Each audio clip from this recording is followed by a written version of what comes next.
Hi, everybody. Marie Gervais here. I wanted to talk to you today about entry-level resumes. I'm doing a series of three resumes. One is entry-level, mid-level, and the other one is professional-level resumes. And this week, we're going to focus on entry-level resume tips.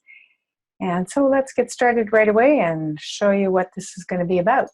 So believe it or not, employers are only looking at your resume for about 6 seconds. And it's kind of crazy, but true, that they will decide within 6 seconds whether they're going to say yes or no to your resume. And so you want to make sure that your resume stands out and that it is clear so that the employers are likely to put your resume in the yes pile. Make it easy for the employer to say yes. That's the whole point of this, is really that you want the employer to have no problems, no obstacles in the path of deciding to choose you instead of somebody else.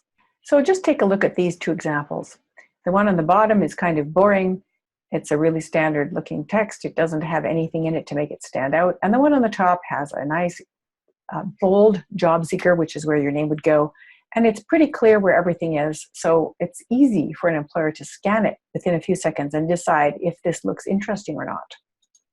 In order to make your resume stand out, you want to make sure it has some very clear sections, and that those clear sections are the top, the bottom, and the very ending part. So you've got some stuff in the top that's going to grab their attention. If they read the rest of it, it will be in on the bottom, and then the last part will be references and a few other things. It should look good in black and white or color. It should be something that you could print and it'll look good. You can show it on a screen and it'll look good, or you can share it and it will look good. You start with your name and contact. Make sure your name is really, really clear. I do suggest that people have resume nickname if your name is long or hard to pronounce, or both. There is name prejudice, and it is unfortunately a reality. One way to get around it is to have a resume nickname. You still keep your last name the same, but you do something with your first name that will make it easy for any employer to be able to pronounce the name. Don't pick some crazy font that people are not going to be able to see. Make sure that your name is the largest and first thing that people see, so that they actually will remember that, and they want them to remember you and your name. And your address should be full. It should be local. It should have a postal code on it. Phone number should be there. And make sure it's easy for people to get a hold of you. If they text you or phone you, that you have a voice message, and the voice message is professional, and also that you answer the phone professionally and sounding that you're interested in speaking to the other person. Make sure that employers can get a hold of you. Then you want to be clear about what you're looking for. Are you looking for full-time, part-time? If the job position is advertised as being part-time and you're applying you want to have a full-time job, then probably the employer will say, oh, I don't want this person, because as soon as they find full-time work, they'll move. So you want to keep these things in mind and make sure that whatever the industry is that you're interested in, that industry is something that you have explained. Now, some employers are not using Objective anymore. They prefer that you put on a professional summary. The professional summary is something if you've just graduated from college, or if you have, or university, or if you are changing from one career to another, that's something you want to use. If you aren't, if you're just going into a low-level job and you need a resume that's going to suit that, then you probably want to use Objective. The skills is the next section, and that's what you want to look at and make sure that you are using skills that are specific to the job you're applying for. It's all about being specific to get a job in Canada.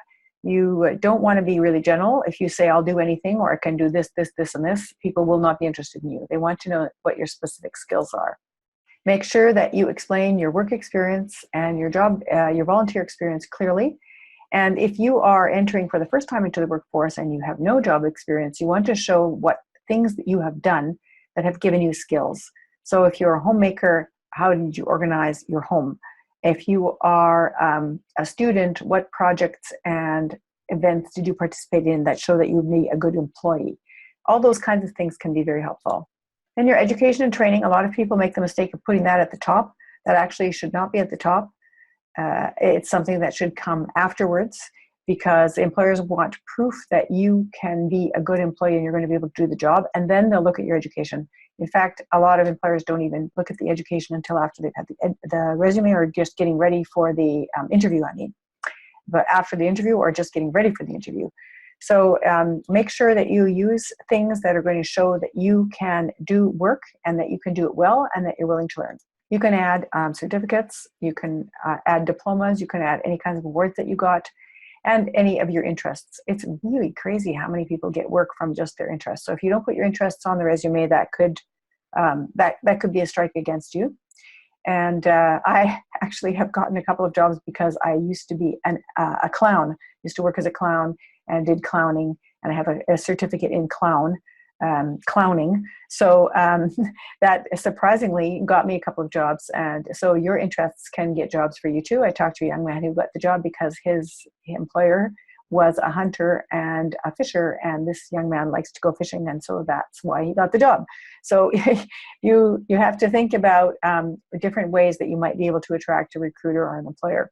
And your references need to be on a separate sheet of paper. I wouldn't say references upon request, because you know what, everybody knows that they're there for requests. You could say references available, and then make sure when you come to an interview that you bring those references on a separate sheet. And make sure those references have a local number, not a long distance number. So if you can't use a reference that's in another country, you need a reference from Canada.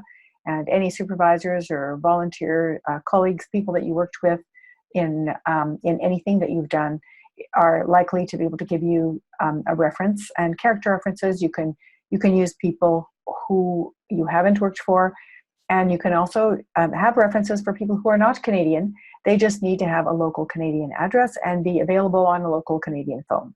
Special thank you to Rebecca Gigi, who is an employment counselor with Employabilities and who sets up Employabilities programming for people. And she gave me some templates and some good advice and also some good stories about entry-level job searching. So I wanted to give a shout out to Rebecca and thank her for her help in helping to prepare for this particular post about entry-level resumes. Now, there are a few more tips that are important now because things change, jobs change, and requirements for resumes change about every 6 months, even sooner sometimes. So you want to focus on what you're good at. That's what people are looking for. What you can actually do, not what you can say you can do, but what you can do. The proof that you can do it. So for example, here I wrote, this is from a fellow who was in a warehouse. He was able to improve production time in the warehouse by 15% because what he did was he helped his supervisor to establish a better workflow.